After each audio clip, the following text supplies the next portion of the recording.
Well, hello there, folks, and welcome to the library here in Mullingar, because this special event is on. It's what is it called? It's called the National Famine Way Roadshow. And I'm here with a few gentlemen. They're actually doctors. I'm going to meet the first doctor, but hello, sir. Hi, how are you doing? You better introduce yourself. Good. My name is Eamon McKee. I'm a former ambassador to Canada, and Carolyn has been the founder of the National Famine Way. And when I was in Canada, I said, let's bring it over to Canada. And so now we've created the Global Irish Famine Way, which will stretch the National Famine Way to sites in Canada, US, South Africa, Australia. It'll be 40,000 kilometres long, and it will be both a physical heritage trail and a digital presence.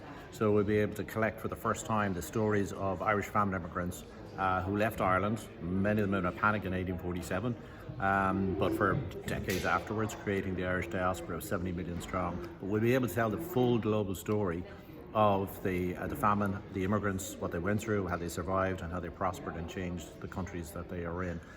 And you done the walk yourself last year. I did do the walk last year. I made the same mistake everybody does, at the wrong shoes. But I have to say it was legend. It was epic. I'd highly recommend it. It's absolutely stunning. It's flat, but it is long, but it is absolutely gorgeous. I mean, it really is. It's terrific. And you're retiring from your real job. I am. I have 37, 38 years in the Department of Foreign Affairs. Mike, and you look sharp, boy. You must have minded yourself. There's plenty of mileage. There's plenty of mileage in there. But no, I've had a great career. So spent 20 years on the peace process, and then I was ambassador in Korea, Israel, and then finally Canada. But Canada was a great way to end, because we discovered this story of the Irish in Canada, which very few people know about. It's an amazing story. So we have a book coming out in the autumn called 50 Irish Lives in Canada, 1661 to 2017. So it'll be in all good bookshops. Lovely, Eamon. Thanks very much You're for welcome. that. Now we have the other doctor here as well. I beg your pardon. This is Jason King, Dr. Jason King. And you're a doctor of what, Jason? I have a doctorate in history. Wow. And studying the Irish famine migration to Canada, which is what the National Famine Way is all about. And you're a Canadian as well? I am originally from Canada, from Montreal, where many Irish famine immigrants ended up. And how did you get involved in the great story that Caroline has brought life to?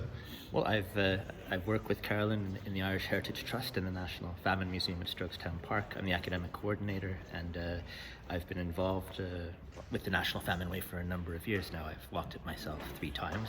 Did you get good shoes? I had good shoes. No problems for me. There were some casualties along the way. Tell us a little bit about Strokestown House and what exactly is going on down there.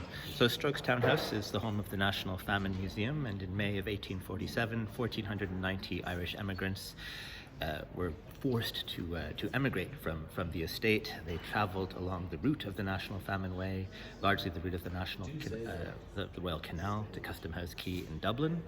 They embarked on steamers to Liverpool from there, and then somewhat unluckily set sail on what became known as some of the worst of the coffin ships, in particular the Virginius and the Naomi, which both lost 50% of their passengers at sea. Now, the beauty, well, it's hard to say beauty, but the best thing about all this is that it was documented. The whole thing is all on paper, and all the people who were literally shipped out, you have all their names. That's right. But what do you do in the centre itself? So the National Famine Museum interprets both the local story of the Irish famine and its impact in Roscommon and Strokestown, and the stories of those emigrants who travelled overseas, and it also captures the national story of the impact of the Irish famine across Ireland. It's an amazing story, and fair play to everyone involved to bring it to the world, and let's say showcase, but showcase the famine. Well done to you all. Now I'm just going to try and get Caroline before Sure. the event starts. It's a big event here. Thank you very much, Mr. King. Thank you. Before the event starts, because they have a road show. Caroline, can I just have a minute with you, please? We'll probably go up, and we might get this into the background here as well. Yeah, this is fantastic. So, Caroline, great to see you once again, shining. Pleasure as always. Shining. In Mullingar, Ray. Yeah, shining. You got a great colour. You must be doing all them walking. That mightn't be an Irish tan. No. I'm just back off holidays, so I'll have to put my hands up and admit that. A great way to start or end the beginning after your holiday. Yeah, it was actually. To come home to sunshine is lovely. Yeah. Really, really nice. So yeah. And the beauty of all this is that you have a road show. Now Yes. tell us the road show. Have you got music on the road show?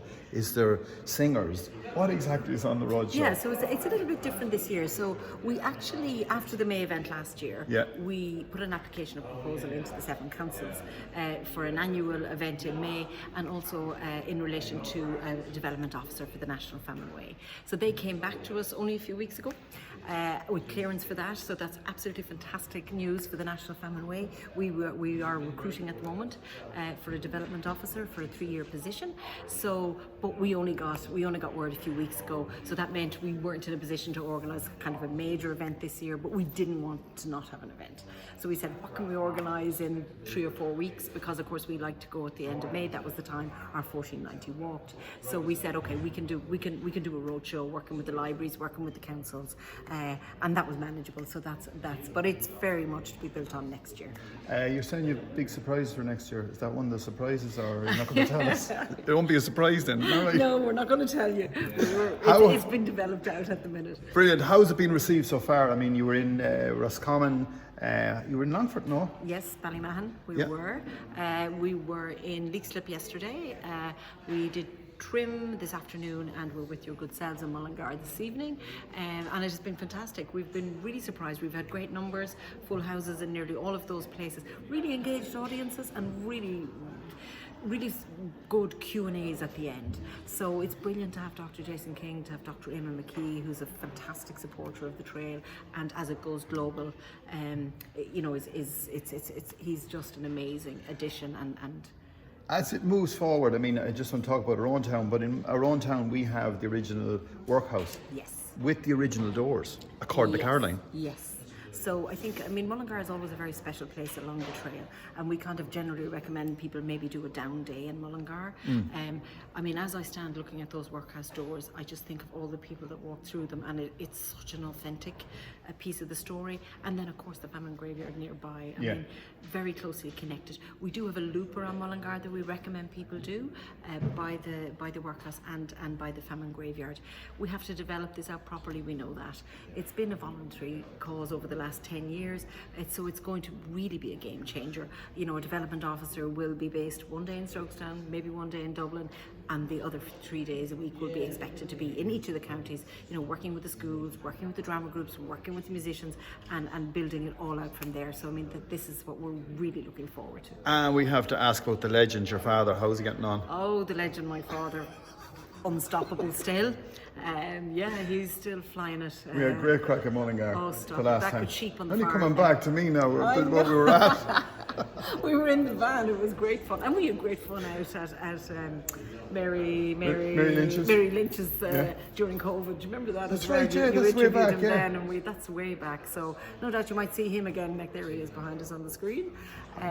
Brilliant. Who he walked the full trail, as you know, Ray, for his 90th birthday last year. And as well as that, if anyone wants more information, go to www.nationalfamineWay.ie for more information. As it grows bigger and bigger and bigger, as far as we were chatting the last time, you're going to bring it, it's going to be the Camino of Ireland. Absolutely. Yeah. And I think the power of the bronze shoes, as we see them going out to Canada, after the roadshow is over, the next event is the Irish Famine Summer School in Strokestown Park from next Thursday, the 29th of May, until Sunday, the 1st of June. Check that out, guys. Amazing speakers, some lovely evening events, music, theatre. Professor Mark McGowan from Canada, one of the most renowned famine experts. Professor Christine Keneally. Again, always bringing it back to the current day similarities. Tom Arnold, CEO of Concern, and a number of other people. So really, really lovely events. You can dip in and out of that. You can do the whole section. And then after that, I'm actually off to Canada for the unveiling of the first 2 pairs of bronze shoes on Grosse Ile, the quarantine station in the middle of the St. Lawrence River, and in the capital of Canada, Ottawa. The former on the 11th of June and the latter on the 14th of June. So a lot happening over the next month in relation to the National Famine Way. And not forgetting the Cree, the group from the Cree. Enchanted Cree. Yeah, amazing work with and the they're back on the schools road, last are they? year. They're not back on the road this year. We didn't just have the time to get that all in place in such a short time frame, but they're very much already, we're working on a programme for next year, and the school's programme last year was just amazing. So that will be very much part of what will be happening next May. We'll roll it up. Once again, thanks for looking in, folks. The event is on in another 15 or 20 minutes if you want to come down or check out the information that we've given you. From myself and all the crew here in the Mullingar Library, which has been very, very helpful. They're looking after everything for you today. Building. Yeah, bye for now. Cheers.